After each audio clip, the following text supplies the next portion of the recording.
Alright, we've got game 2 here. Playing against Banana. I don't think we won any of these. This guy's like the worst card in the deck. Well, the teacher's kind of slow, and we don't have that many 2-drops, so I'm willing to put this back to have a chance to get one of those.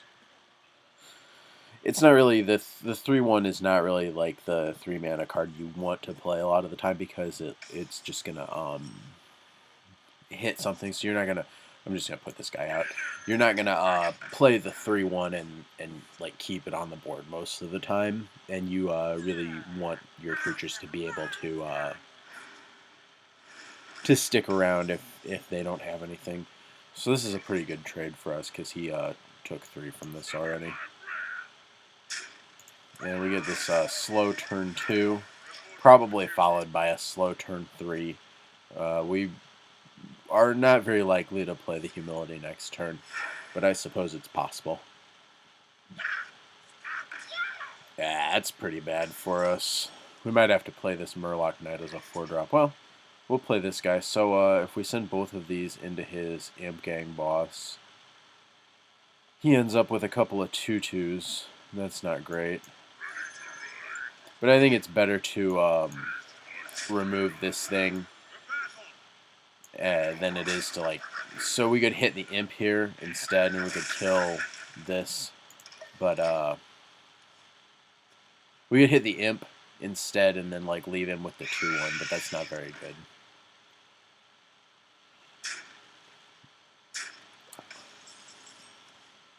Like he would, I guess he would have the same number of creatures out. So yeah, that would be pretty bad for us. And this is also awful because like. Ugh, this sucks because now we'd have to set one of his things to 3. So I guess we're gonna just put Murloc Knight out. That's a little bit disappointing, but we kind of mulliganed into 3 cards that we really want in the later game, so that's pretty bad. We must cleanse the Sunwell. Yeah, so now we just lose our Murloc Knight without ever inspiring. This is clearly it's not going so well. This guy's okay. Yeah, that's just going to be our play. Next turn we can play the Keeper, and we can pump one of our tokens up to a 3/3. So he should send his 3/2 in here, and he should control our board with this spider token. Yeah, and that's what happens. So we'll see what kind of play this guy's got. We are falling a little bit behind here, but hopefully we can use this Keeper to catch back up. So we're going to have the Keeper and a 3/3 token, so we can have 6 power, 7 toughness out, or we can play these guys and a token, so that's again 6 power, and that's only 6 toughness, but that'd be spread across 3 creatures instead of just 2. So none of his things match up very well against the Keeper, although he's got this. So he'd send these 2 into the 3/4 and this into the 3/3. So Keeper and the guy is probably not very good. But if we put these out, he sends this into the 2/3 and this into the 3/2 and this into the 1/1, so he keeps a 3/1 Void Caller against our empty board.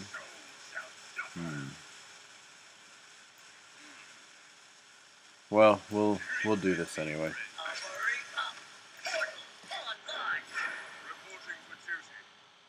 We don't have a whole lot of good options here. Next turn we can start with the Mookless Champion if we want to, but I think he'll have too much of a board for us to play that. It's not really worth it to just play and only pump one other creature, that being our one we get from the power.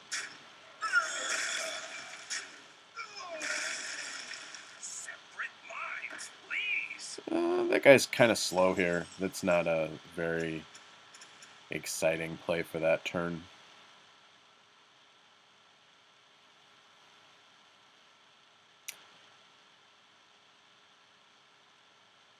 We again don't have anything that we want to use the Keeper on, but we can shrink his Void Caller down to a 1/1, which I think will be our choice here.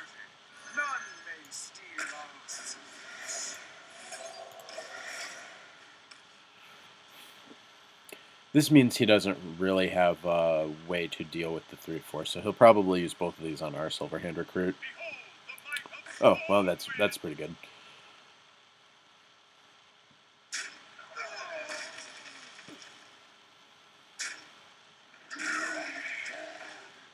That guy's pretty good too. This isn't a great situation for us, but this is actually not bad. We can use that on his champion, and then make this trade. And I think we do need to do that, although we don't have anything that can really match up well against this fearsome Doom Guard.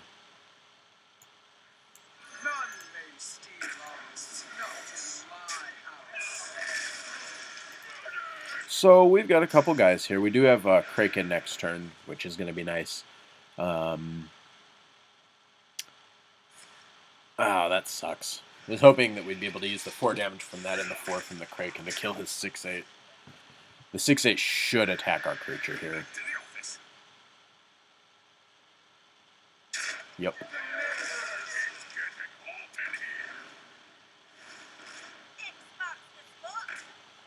Well, we're pretty far behind. We're going to have to use the Kraken and just hit one of these creatures.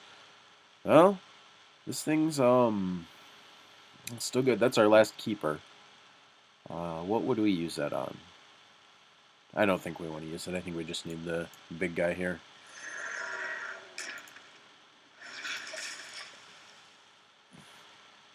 It seems like the order that we were able to play the cards here is just pretty bad. Mulliganing into the 3 late game cards is, oh jeez, Siphon Soul. Oh, that's not good. We probably lost this one, but we'll try to pull it out from here. Paladin has kind of a hard time coming back from behind, though. But we'll try. The 6/5 is in a... having 5 toughness on that is pretty bad for us, since we've had a couple ways to deal 4 damage. But not 5, so it's like now he gets to keep it around just as a 6/1, and just gets like an extra use out of it. So it would have been nice to be able to kill that thing.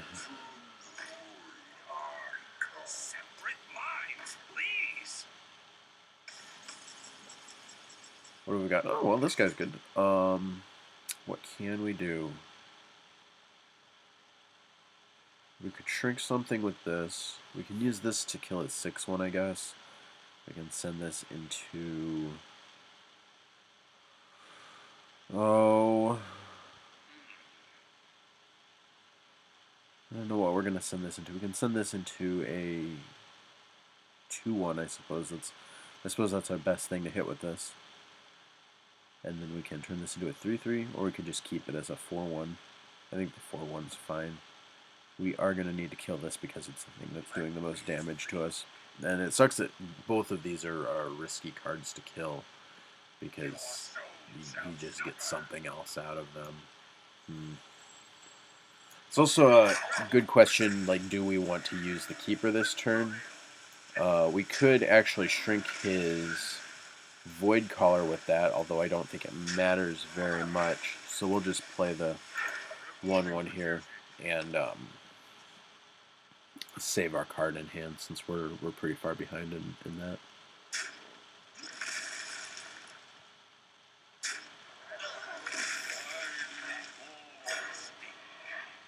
I guess he was hoping to get something a little more expensive. He should have played this first. So he's probably got another demon in hand here. Oh yeah, that guy. He would much rather have gotten this out for free, I think. We are still in trouble, though. We can kill his taunt here.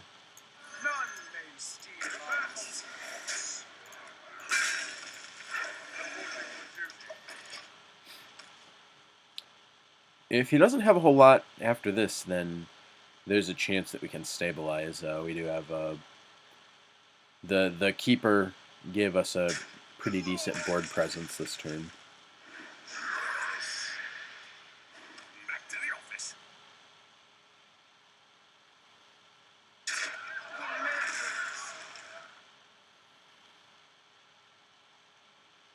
Well, that's gonna kill our Yeti. Wow, another Siphon Soul. Yep. It is, oh, well, if there's anything that was going to bring us back in the game, maybe this is it. But I think we're too far behind this floating watcher now. I think we just hit the face here. It doesn't do us a lot of good to damage this, since it's going to get bigger next turn. So, we may be able to use Mookla's Champion with, if we may be able to get some good value out of Mookla's Champion if we can keep these creatures around.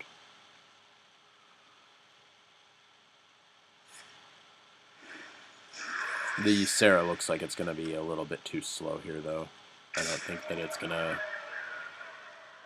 be enough of a target that he'll want to send the Floating Watcher into that next turn. That's pretty good. That's a solid 2-drop to recombobulate into. Jeez. So we're taking 10 from this guy into 6. Taking 5 from that. So yeah, there's nothing that we can do to deal with all these. So that is game. Well played.